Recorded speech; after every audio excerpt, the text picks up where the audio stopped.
അസ്സലാമു അലൈക്കും വറഹ്മത്തുള്ളാഹി വബറകാതുഹു. അൽഹംദുലില്ലാഹ് വസ്സലാത്തു വസ്സലാമു അലാ സയ്യിദി റസൂലില്ലാഹ്. പുണ്യ റമളാനിലെ റഹ്മത്തിൻ്റെ 10 വളരെ പെട്ടെന്ന് നമ്മിൽ നിന്ന് കടന്നു പോവാണ് അല്ലേ. റഹ്മത്തിൻ്റെ 10 അവസാനത്തെ വെള്ളിയാഴ്ച രാവിലാണ് നമ്മളുള്ളത്. അല്ലാഹു സുബ്ഹാന നമ്മുടെ നോമ്പും നിസ്കാരവും മറ്റ് ഇബാദാത്തുകളും സ്വതക്കയും ഹദിയയും എല്ലാം അവൻ്റെ കാരുണ്യം കൊണ്ട് നമ്മിൽ നിന്ന് സ്വീകരിക്കുമാറാകട്ടെ. ആ റബ്ബിൻ്റെ കാരുണ്യം കിട്ടാതെ മഗ്ഫിറത്ത് കിട്ടൂല. ആ മഗ്ഫിറത്ത് കിട്ടാതെ നരകമോചനം കിട്ടില്ലല്ലോ. ഒരു 11 തവണ മനസ്സറിഞ്ഞൊന്ന് ചൊല്ലിക്കേ. അല്ലാഹുമ്മ റഹംനി യാ അർഹമർ റാഹിമീൻ, അല്ലാഹുമ്മ റഹംനി യാ അർഹമർ റാഹിമീൻ, اللهم ارحمني يا أرحم الراحمين، اللهم ارحمني يا أرحم الراحمين، اللهم ارحمني يا أرحم الراحمين، اللهم ارحمني يا أرحم الراحمين، اللهم ارحمني يا أرحم الراحمين، اللهم ارحمني يا أرحم الراحمين، اللهم ارحمني يا أرحم الراحمين، اللهم ارحمني يا أرحم الراحمين، اللهم ارحمني يا أرحم الراحمين. കരുണക്കടലായ കരുണാവാരിധിയായ റബ്ബേ, ഈ റഹ്മത്തിൻ്റെ 10 ഞങ്ങളിൽ നിന്നകന്നു പോയിക്കൊണ്ടിരിക്കുമ്പോൾ യാ റബ്ബനാ, നിന്റെ കാരുണ്യം ലഭിക്കുന്ന മുത്തഖീങ്ങളിൽ നീ ഞങ്ങളെ ഉൾപ്പെടുത്തണേ അല്ലാ.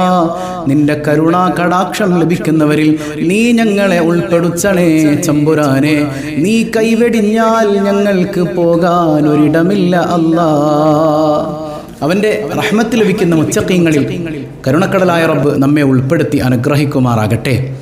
ഈ പരിശുദ്ധമായ വെള്ളിയാഴ്ച രാവ് കടന്നു വരുമ്പോഴേ, വെള്ളിയാഴ്ച രാവും പകലുമൊക്കെ ഒരുപാട് പ്രത്യേകതയോടെ നമ്മൾ ഓതേണ്ട ഒരു സൂറത്താണ് സൂറത്ത് യാസീൻ എന്ന് പറയുന്നത് അല്ലേ. സൂറത്ത് യാസീൻ ഒരാൾ വെള്ളിയാഴ്ച രാവിലെ ഓതിയാൽ നേരം വെളുക്കുമ്പോഴേക്ക് അവൻ്റെ പാപങ്ങളൊക്കെ പുറത്തു കൊടുക്കുമെന്ന് സയ്യിദുനാ റസൂലുള്ളാഹി സ്വല്ലല്ലാഹി അലൈഹി വസല്ലം.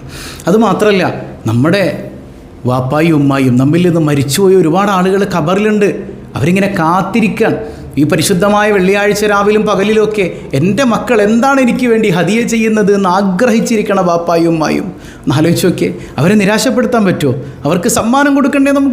നമുക്കെല്ലാവർക്കും കൂടെ ഒരുമിച്ച് ഒരു യാസീൻ ഓതാം. യാസീൻ ഓതിയിട്ട് മനസ്സറിഞ്ഞ് അത് അവരിലേക്ക് ഹദിയ ചെയ്യാം. അള്ളാഹു അവർക്കും നമുക്കും ഒക്കെ സന്തോഷം നൽകുമാറാകട്ടെ. ഇലാ ഹദറത്തിൻ നബിയിൽ മുസ്തഫ മുഹമ്മദിൻ സല്ലല്ലാഹു അലൈഹി വസല്ലം വ ഇലാ ഹദറാത്തി അഹ്ലിൽ ഖൈരി കുല്ലിഹിം അജ്മഈൻ. അൽ ഫാത്തിഹ. അഊദു ബില്ലാഹി മിനശ് ശൈത്വാനിർ റജീം. ബിസ്മില്ലാഹിർ റഹ്മാനിർ റഹീം. അൽഹംദുലില്ലാഹി റബ്ബിൽ ആലമീൻ. അർറഹ്മാനിർ റഹീം. മാലികി യൗമിദ്ദീൻ. ഇയ്യാക നഅ്ബുദു വ ഇയ്യാക നസ്തഈൻ. ഇഹ്ദിനസ് സിറാത്തൽ മുസ്തഖീം. സിറാത്തൽ ലദീന അൻഅംത അലൈഹിം ഗൈറിൽ മഗ്ദൂബി അലൈഹിം വലദ്ദാല്ലീൻ. ആമീൻ. പിന്നെ യാസീൻ ഓതുമ്പോൾ എന്ത് ഉദ്ദേശമാണോ മനസ്സിലുള്ളത് ആ മുറാദുകളൊക്കെ അത് നടപ്പാക്കി തരുമെന്ന് മുത്തുനബി പഠിപ്പിച്ചതാണ്. ആ ബോധ്യത്തിൽ തന്നെ ഓതുക. അല്ലാഹു സ്വീകരിക്കുമാറാകട്ടെ. ബിസ്മില്ലാഹിർ റഹ്മാനിർ റഹീം. യാസീൻ വൽ ഖുർആനിൽ ഹകീം. ഇന്നക ലമിനൽ മുർസലീൻ അലാ സിറാത്തിൻ മുസ്തഖീം. തൻസീലൽ അസീസിർ റഹീം. لتنذر قوما ما أنذر آباؤهم فهم غافلون. لقد حق القول على أكثرهم فهم لا يؤمنون. إنا جعلنا في أعناقهم أغلالا فهي إلى الأذقان فهم مقمحون. وجعلنا من بين أيديهم سدا ومن خلفهم سدا فأغشيناهم فهم لا يبصرون. وسواء عليهم أأنذرتهم أم لم تنذرهم لا يؤمنون. إنما تنذر من اتبع الذكر وخشي الرحمن بالغيب فبشره بمغفرة وأجر كريم. إنا نحن نحيي الموتى ونكتب ما قدموا وآثارهم وكل شيء أحصيناه في إمام مبين واضرب لهم مثلا أصحاب القرية إذ جاءها المرسلون إذ أرسلنا إليهم 2 فكذبوهما فعززنا بثالث فقالوا إنا إليكم مرسلون قالوا ما أنتم إلا بشر مثلنا وما أنزل الرحمن من شيء إن أنتم إلا تكذبون قالوا ربنا يعلم إنا إليكم لمرسلون وما علينا إلا البلاغ المبين قالوا إنا تطيرنا بكم لئن لم تنتهوا لنرجمنكم وليمسنكم منا عذاب أليم قالوا طائركم معكم أئن ذكرتم بل أنتم قوم مسرفون وجاء من أقصى المدينة رجل يسعى قال يا قوم اتبعوا المرسلين اتبعوا من لا يسألكم أجرا وهم مهتدون وما لي لا أعبد الذي فطرني وإليه ترجعون أأتخذ من دونه آلهة إن يردني الرحمن بضر لا تغني عني شفاعتهم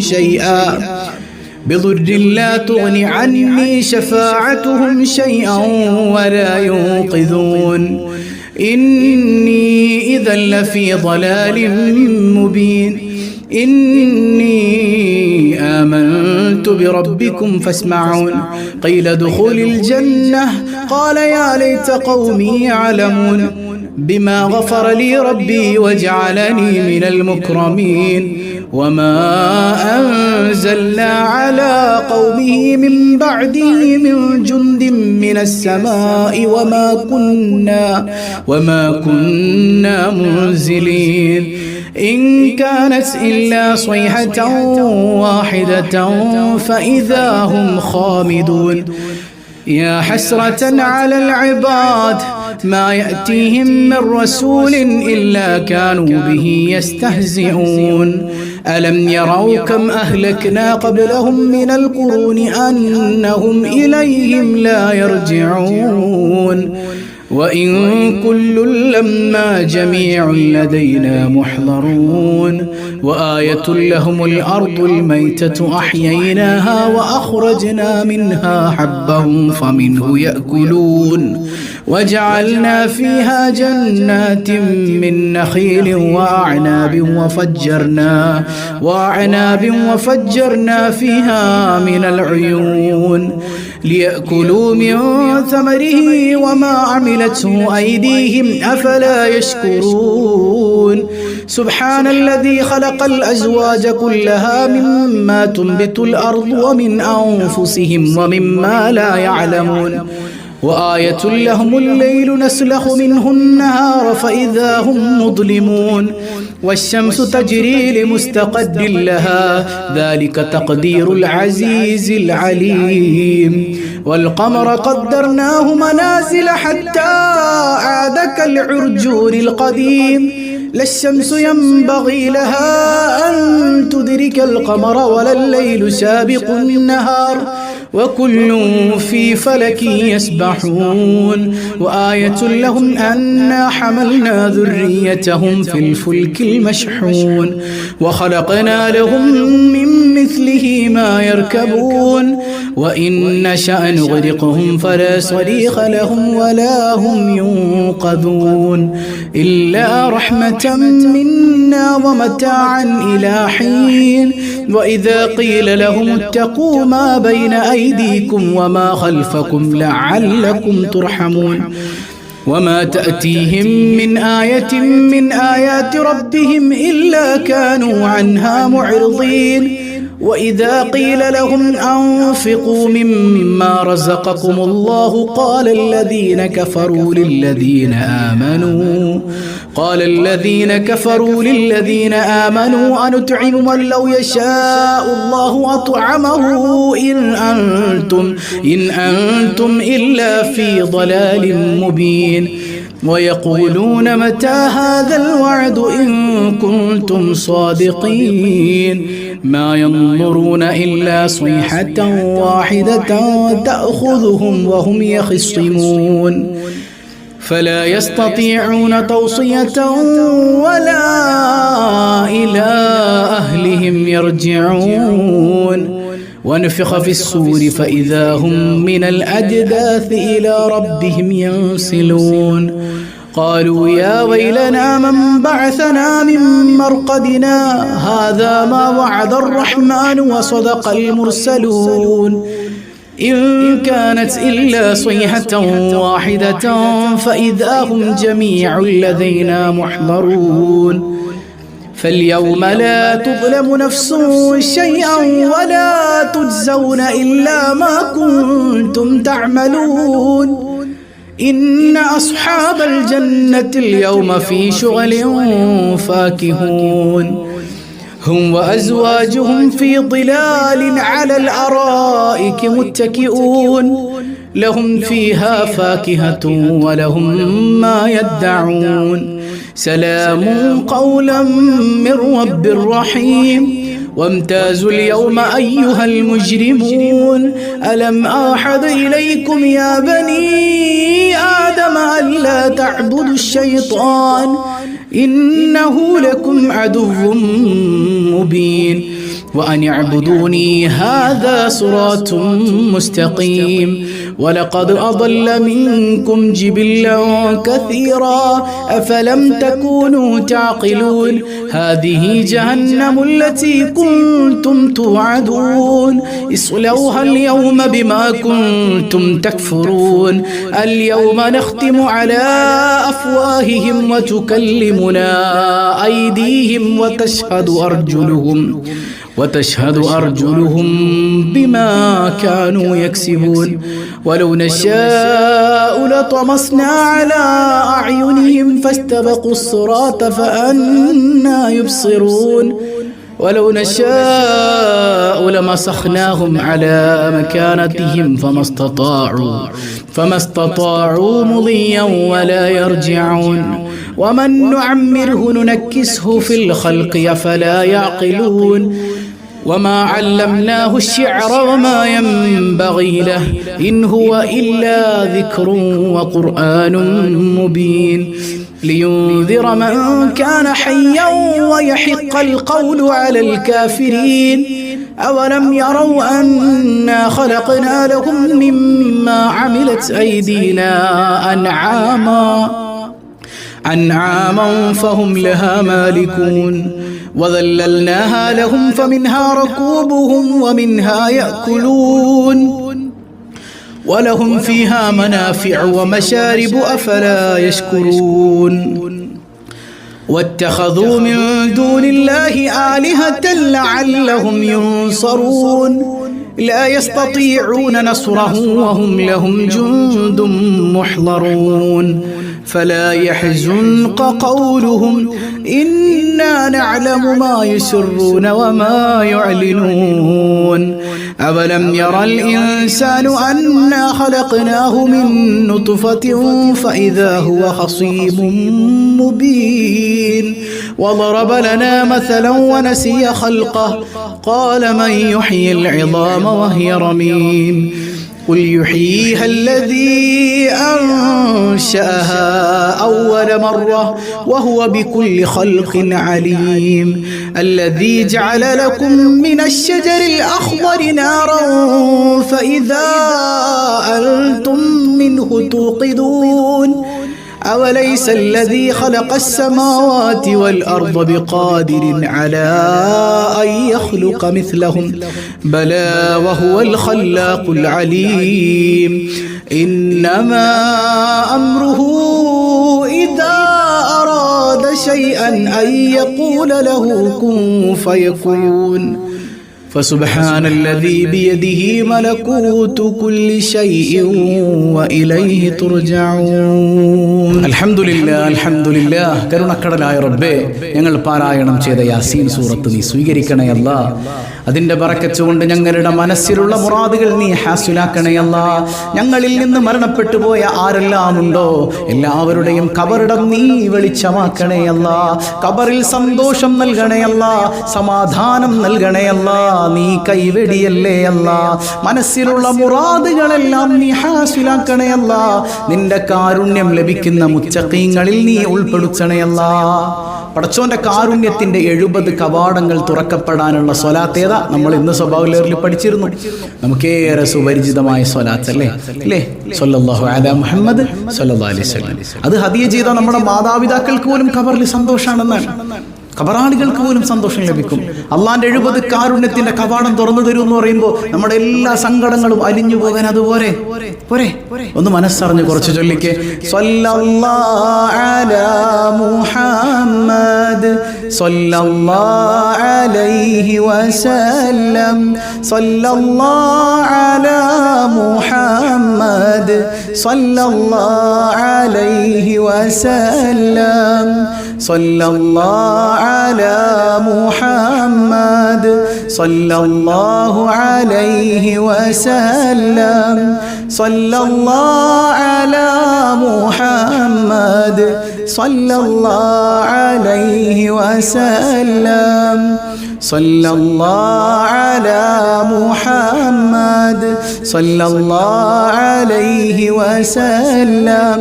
സ്വല്ലല്ലാഹു അലാ മുഹമ്മദ് സ്വല്ലല്ലാഹു അലൈഹി വസല്ലം. സ്വല്ലല്ലാഹു അലാ മുഹമ്മദ് സ്വല്ലല്ലാഹു അലൈഹി വസല്ലം.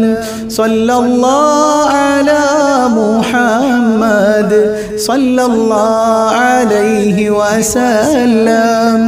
സ്വല്ലല്ലാഹു അലാ മുഹമ്മദ് സ്വല്ലല്ലാഹു അലൈഹി വസല്ലം.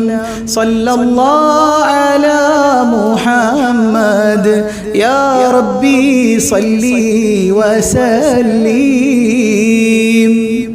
അല്ലാഹു സുബ്ഹാനഹു വ തആല ഈ സ്വലാത്ത് സ്വീകരിക്കുമാറാകട്ടെ. പ്രത്യേകിച്ച് വെള്ളിയാഴ്ച രാവിന്റെയും പകലിന്റെ ഏറ്റവും വലിയ പ്രത്യേകത എന്താ? മുത്തായ സല്ലല്ലാഹു അലൈഹി വസല്ലമ തങ്ങൾ നമ്മളെ നോക്കും, നമ്മുടെ മദ്ഹ് ഇങ്ങനെ അത് കണ്ട് സന്തോഷിക്കും. ഇന്നല്ലാഹ വ മലായികതഹു യുസല്ലൂന അലൻ നബി യാ അയ്യുഹല്ലദീന ആമനൂ സ്വല്ലു അലൈഹി വസല്ലിമൂ തസ്ലീമാ. അല്ലാഹുമ്മ സ്വല്ലി വസല്ലിം അലൈഹി. അല്ലാഹ് ചെയ്യുന്ന പരിപാടി നമ്മൾ ഇന്ന് ചെയ്താൽ അതെന്താ? നിത്യനബിയുടെ മേലുള്ള മദ്ഹാൻ നമ്മൾ ചൊല്ലിയാൽ അല്ലാഹു നമ്മളെ ഏറ്റെടുക്കും, ഉറപ്പല്ലേ? പ്രത്യേകിച്ച് വെള്ളിയാഴ്ച രാവും പകരം മുത്തുനബി അത് നേരിട്ട് കാണും. അതിനേക്കാൾ വലിയൊരു സന്തോഷം നമുക്കുണ്ടോ? അല്ലാഹു കബൂൽ ചെയ്യുമാറാകട്ടെ. ഏറ്റവും ശ്രേഷ്ഠമായ ഖസീദത്തുൽ ബുർദയിലെ യാ അക്രമ ബൈത്ത് മനസ്സറിഞ്ഞ് ആ ബുർദ എന്നുള്ള പേര് വരാൻ തന്നെ കാരണം ബുർദ രോഗത്തിന് ശിഫയാണ്. മാരക രോഗങ്ങൾ അനുഭവിക്കുന്നവർ ഇക്കൂട്ടത്തിലുണ്ട്. പ്രതിസന്ധികളിലൂടെ കടന്നു പോകുന്നവരുണ്ട്, കടക്കണിയിൽപ്പെട്ടവരുണ്ട്, മക്കളെ കെട്ടിക്കാനുള്ളവരുണ്ട്, മക്കളില്ലാത്തവരുണ്ട്, വീടില്ലാത്തവരുണ്ട്. എന്ത് പ്രയാസത്തിലാണോ നിങ്ങളുള്ളത് ആ പ്രയാസങ്ങളൊക്കെ അലിഞ്ഞില്ലാതാകാൻ യാ അക്രമ ബൈത്ത് മതി. നമുക്ക് മനസ്സറിഞ്ഞൊന്ന് ചൊല്ലാം. അല്ലാഹു സ്വീകരിക്കുമാറാകട്ടെ. യാ അക്രമൽ ഖൽഖി മാ ലിമൻ അലൂദു ബിഹി സിവാക ഇൻദ ഹുലൂൽ ലിൽഹദീസിൽ ആമിമി. مولاي صلي وسلم دائما أبدا على حبيبك خير الخلق كلهم والذي رسول الله جاهك بي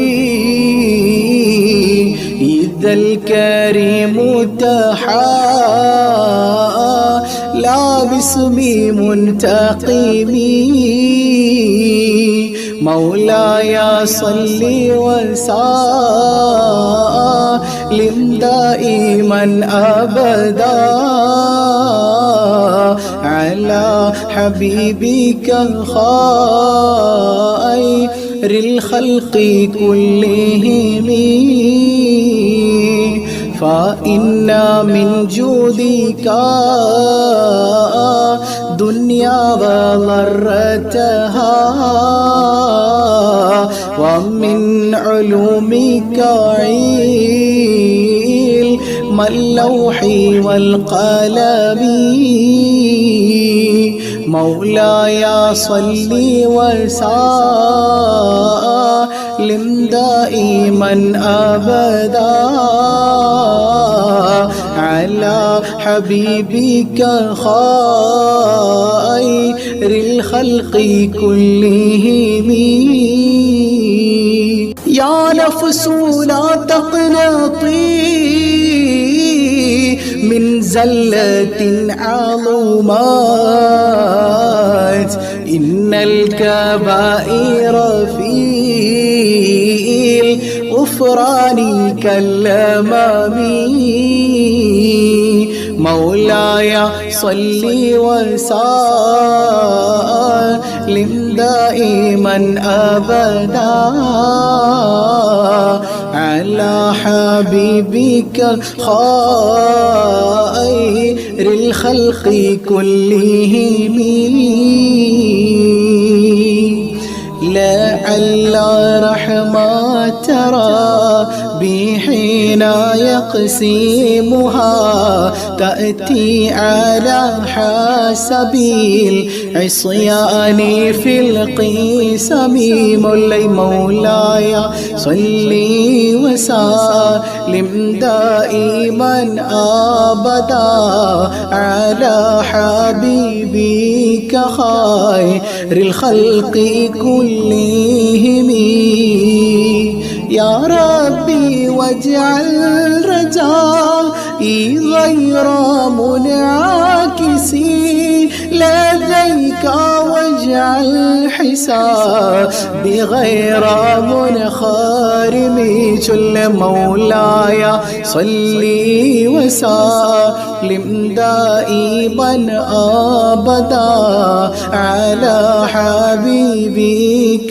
خير الخلق كلهم والتف بعبدك في دارين إن له صبرا متى تدعه الأهوال ينهزم مولاي صل وسلم دائما أبدا على حبيبك خير الخلق كلهم وإذا لي صحبي صلاة منك دائمة على النبي بمرهل ومنساجم جل مولاي صل وسلم دائما أبدا على حبيبك خير الخلق كلهم والآل والصحب ثم التابعين لهم أهل التقى والنقى والحلم والكرم مولاي صل وسلم دائما أبدا على حبيبك خير الخلق كلهم ما رنحت عذابات الباني ريح صبا وأطرب العيسى للعيس بالنغم مولاي صل وسلم دائما أبدا على حبيبك خير الخلق كلهم ثم الرضا عن أبي بكر وعن عمر وعن علي وعن عثمان ذي الكرم مولاي صل وسلم دائما أبدا على حبيبك خير الخلق كلهم سعد سعيد زبير طلحة وأبي عبيدة وابن عوف عاشر الكرم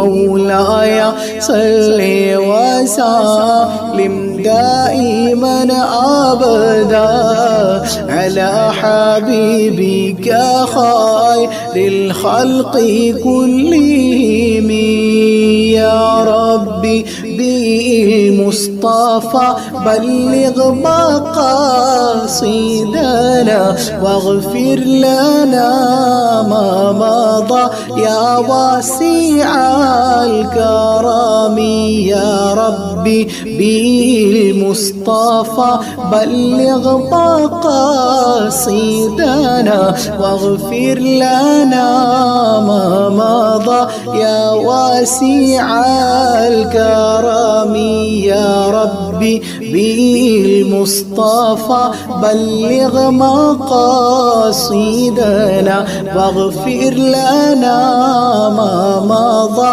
يا واسع الكرم مولاي صل وسلم دائما أبدا على حبيبك خير الخلق كلهم.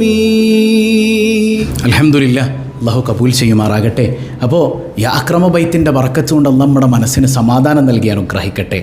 ഏറ്റവും ശ്രേഷ്ഠമായ ദിക്ർ ഒരു 11 തവണ ചൊല്ലിയിട്ട് നമുക്ക് ദ്വാരക്കാം. അതിനു മുമ്പ് ഒരു കാര്യം, നമ്മൾ വെള്ളിയാഴ്ച രാവിലെ ഏറ്റവും പ്രത്യേകതയുള്ളത് വെള്ളിയാഴ്ച രാവും പകലും അത് സ്വതക്ക തന്നെയാണ്. ഒരു മനുഷ്യനെ ചേർത്തു പിടിക്കൽ തന്നെയാണ്. പാവപ്പെട്ട 2 കുടുംബങ്ങളെ നമ്മൾ ഏറ്റെടുത്തതാണല്ലേ. മനസ്സറിഞ്ഞവരിലേക്കൊക്കെ ഹദിയ ചെയ്യാം. നമ്മളെ കൊണ്ട് കഴിയുന്നത് പോലെ നല്ലൊരു ഹദിയ തന്നെ ചെയ്യാം. അള്ളാഹു കബൂൽ ചെയ്യുമാറാകട്ടെ. ജദ്ദിദു ഈമാനക്കും വനവ്വിറൂ ഖുലൂബക്കും വസയ്യിനൂ അൽസിനതക്കും വലഖിനൂ മൗതാക്കും ബിഖൗലി ലാ ഇലാഹ ഇല്ലല്ലാഹ് ലാ ഇലാഹ ഇല്ലല്ലാഹ് ലാ ഇലാഹ ഇല്ലല്ലാഹ് لا إله إلا الله لا إله إلا الله لا إله إلا الله لا إله إلا الله لا إله إلا الله لا إله إلا الله لا إله إلا الله لا إله إلا الله الحمد لله الحمد لله رب العالمين اللهم صل على سيدنا محمد وعلى آل سيدنا ومولانا محمد. അർഹമുറാഹിമായ കരുണക്കടലായ കരുണാവാരിധിയായ അല്ലാഹ്, ഈ സദസ്സ് നീ കബൂൽ ചെയ്യണേ തമ്പുരാനെ. നിന്റെ റഹ്മത്ത് ലഭിച്ച മുത്തഖീങ്ങളിൽ നീ ഞങ്ങളെ ഉൾപ്പെടുത്തണേ അല്ലാഹ്. പരിശുദ്ധമായ രാവിന്റെയും പകലിന്റെയും ബറക്കത്ത് കൊണ്ട് സംഭവിച്ചു പോയ പാപങ്ങളെല്ലാം നീ പൊറുക്കണേ അല്ലാഹ്. ഈ സദസ്സിന്റെ മിസ്ൽ സവാബ് ആരംഭ പൂവായ സയ്യിദുനാ റസൂലുള്ളാഹ് സ്വല്ലല്ലാഹു അലൈഹി വസല്ലമ തങ്ങളുടെ ഹദ്റത്തിലേക്ക് നീ എത്തിക്കണേ അല്ലാഹ്. ഒരുപാട് സങ്കടങ്ങൾ ഞങ്ങളുടെ മനസ്സിലുണ്ട്, ഒരുപാട് വേദനകളുണ്ട്. എല്ലാ വേദനകളും നീ അകറ്റണേ അല്ലാഹ്. സമാധാനം നൽകണേ അല്ലാഹ്. ജീവിത പ്രശ്നങ്ങളിലൂടെ കടന്നു പോകുന്നവരുണ്ട്, പരസ്പര സ്നേഹം നൽകണേ അല്ലാഹ്. മക്കളെ നന്നാക്കണേ അല്ലാഹ്. ഉമ്മാടെ നെഞ്ചു നോക്കി ചവിട്ടുന്ന മക്കളാക്കല്ലേ അല്ലാഹ്. ശോഭനമായ ഭാവി നൽകണേ അല്ലാഹ്. എല്ലാ പരീക്ഷകളിലും പരീക്ഷണങ്ങളിലും ഉന്നത വിജയം നൽകണേ അല്ലാഹ്. കരുണക്കടലായ റബ്ബേ, സന്താനങ്ങളില്ലാതെ വേദനിക്കുന്നവരുണ്ട്. സ്വാലിഹീങ്ങളായ സന്താനങ്ങളെ നീ പ്രദാനം ചെയ്യണേ അല്ലാ. കടക്കെണിയിൽപ്പെട്ടവരുണ്ട്, മോചനം നൽകണേ അല്ലാ. ജോലികളിൽ അഭിവൃദ്ധി നൽകണേ അല്ലാ. ഞങ്ങളുമായി ബന്ധപ്പെട്ടവരിൽ ദുആ കൊണ്ട് വസിയ്യത്ത് ചെയ്തവരിൽ പലരും അസുഖബാധിതരാണ്. നീ പരിപൂർണ ശിഫാ നൽകണേ അല്ലാ. കാമിലായ ശിഫാ നൽകണേ അല്ലാ. മാരക രോഗങ്ങളിൽ നിന്ന് കാക്കണേ അല്ലാ. തളർന്നു പോകുന്ന അവസ്ഥയിൽ നിന്ന് കാവലേകണേ അല്ലാ. രണ്ട് പാവപ്പെട്ട കുടുംബങ്ങളുടെ പ്രയാസങ്ങൾ ഏറ്റെടുത്തിട്ട് അതിലേക്ക് ഹദിയ ചെയ്ത സഹോദരങ്ങളുണ്ട്. യാ റബ്ബനാ, അവർക്കും ഞങ്ങൾക്കും നീ പ്രയാസങ്ങൾ നൽകല്ലേ അല്ലാ. കാവലേകണേ അല്ലാ. സലാമത്ത് നൽകണേ അല്ലാ. പടച്ചവനെ ടെൻഷനിൽ നിന്ന് കാവലേകണേ അല്ലാ. ഡിപ്രഷനിൽ പെട്ടുപോയ ഒരുപാട് സഹോദരങ്ങളുണ്ട്. നീ പരിപൂർണ സൗഖ്യം നൽകണേ അല്ലാ. മനസ്സമാധാനം നൽകണേ അല്ലാ. സ്വന്തമായി വീടില്ലാത്തവരുണ്ട്, ഹൈറായ ഭവനം നൽകണേ അല്ലാ. ഉള്ള ഭവനത്തിൽ സമാധാനമേകണേ അല്ലാ. യാ റബ്ബനാ, ഞങ്ങളിൽ നിന്ന് ആരെല്ലാം മരണപ്പെട്ടു പോയിട്ടുണ്ടോ, മാതാപിതാക്കൾ, ബന്ധുമിത്രാദികൾ, ഇണകൾ, സന്താനങ്ങൾ, സഹോദരങ്ങൾ, എല്ലാവർക്കും നീ മഗ്ഫിറത്ത് നൽകണേ അല്ലാ. എപ്പോഴാണ് ഞങ്ങൾ മരിക്കുന്നതെന്നറിയില്ല. ഞങ്ങളാരെയും നീ പെട്ടെന്ന് വിളിക്കല്ലേ അല്ലാ. ആഫിയത്തുള്ള ദീർഘായുസ് നിന്റെ ത്വാഅത്തിൽ നൽകണേ അല്ലാ. പുണ്യ മദീന കാണാതെ ഞങ്ങളെ നീ മരിപ്പിക്കല്ലേ അല്ലാ. റമളാൻ എതിരാകുന്നവരിൽ പെടുത്തല്ലേ അല്ലാ. നിന്റെ റഹ്മത്ത് കിട്ടിയ മുത്തഖീങ്ങളിൽ പെടുത്തണേ അല്ലാ. റമളാൻ അനുകൂലമാകുന്നവരിൽ പെടുത്തണേ അല്ലാ. ഈ ഖൽബ് നിറയെ നിന്റെ ഹബീബിനെ പ്രണയിക്കാൻ, അതിലൂടെ നിന്റെ മഹബ്ബത്ത് ആസ്വദിക്കാൻ നീ ഞങ്ങൾക്ക് തൗഫീഖ് നൽകണേ അല്ലാ. ഖബൂൽ ചെയ്യണേ അല്ലാ. ഈ സദസ്സിൽ പങ്കെടുക്കുന്ന ഓരോരുത്തരുടെയും ഖൽബിലുള്ള മുറാദുകൾ എന്തെല്ലാമാണെന്ന് നിനക്കറിയാമല്ലോ റബ്ബേ. അതെന്ത് തന്നെയാണെങ്കിലും ഹലാലാണെങ്കിൽ നീ അത് നിറവേറ്റി കൊടുക്കണേ അല്ലാ. നീ ഏറ്റെടുക്കണേ അല്ലാ. ആമീന ബിറഹ്മതിക യാ അർഹമർ റഹീമീന ബിഹഖി സ്വല്ലല്ലാഹു അലാ മുഹമ്മദ് സ്വല്ലല്ലാഹു അലൈഹി വസല്ലം. സ്വല്ലല്ലാഹു അലാ മുഹമ്മദ് സ്വല്ലല്ലാഹു അലൈഹി വസല്ലം. اللهم صل على محمد يا رب صل عليه وسلم. والسلام عليكم ورحمة الله وبركاته.